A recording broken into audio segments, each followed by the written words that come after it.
Bienvenue à tous et bienvenue à toutes dans Conseil de vie by Nelly Nana. J'espère que vous allez bien. J'espère également que vos familles se portent bien. Alors aujourd'hui, nous parlons de la troisième erreur à éviter dans le choix du conjoint. C'est de ne pas travailler vraiment sur ses défauts pendant qu'on est célibataire. Le défaut, c'est notre caractère obscur et tout le monde en a. Alors beaucoup de personnes, quand elles veulent se marier, se disent vraiment... Je veux un homme qui soit ci, qui ait un bon caractère, qui soit comme ça.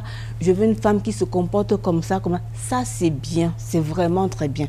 Mais la vérité, c'est que si vous-même, vous ne travaillez pas sur votre défaut, ce qui va se passer, c'est qu'en tombant même sur cet homme qui se comporte bien, en tombant même sur cette femme qui se comporte bien, votre mauvais caractère va influencer et infecter cette mauvaise personne. Et ce qui peut se passer par la suite, c'est que cette personne ne se comportera plus toujours de la manière dont laquelle vous attendez, parce qu'en vous engageant avec elle, vous avez vu son bon côté. Mais ce bon côté peut être influencé et peut être infecté par votre mauvais caractère et vous ne recevez pas effectivement ce que vous attendiez de cette personne.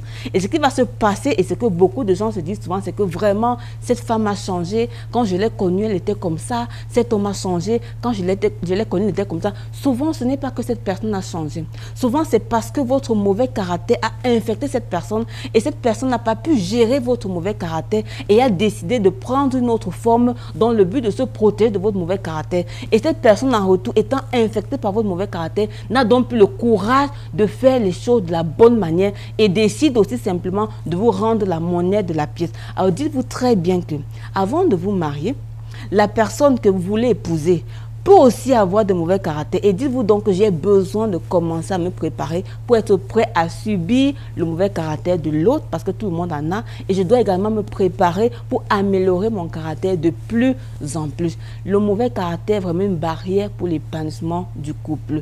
Dites-vous que pendant que vous êtes célibataire, faites la liste, je donne souvent ce devoir célibataire, faites la liste de 5 à 10 défauts que vous avez, mais alors les défauts les plus profonds. Et pendant que vous êtes en face de cette liste, dites-vous quels sont les plans d'action que je me donne pour me corriger. Non pas pour dire que dans le mariage, vous n'aurez plus de défauts, mais l'avantage, c'est que quand vous avez commencé à prendre au sérieux vos défauts, une fois dans le mariage, ça va être une continuité. Ce sera plus facile pour vous de vous corriger et plus facile pour vous d'accepter les critiques de votre conjoint. N'oubliez pas, ne faites pas l'erreur de ne pas traiter votre mauvais caractère avant de vous engager dans le mariage. Ça va être une barrière pour vos épanouissements.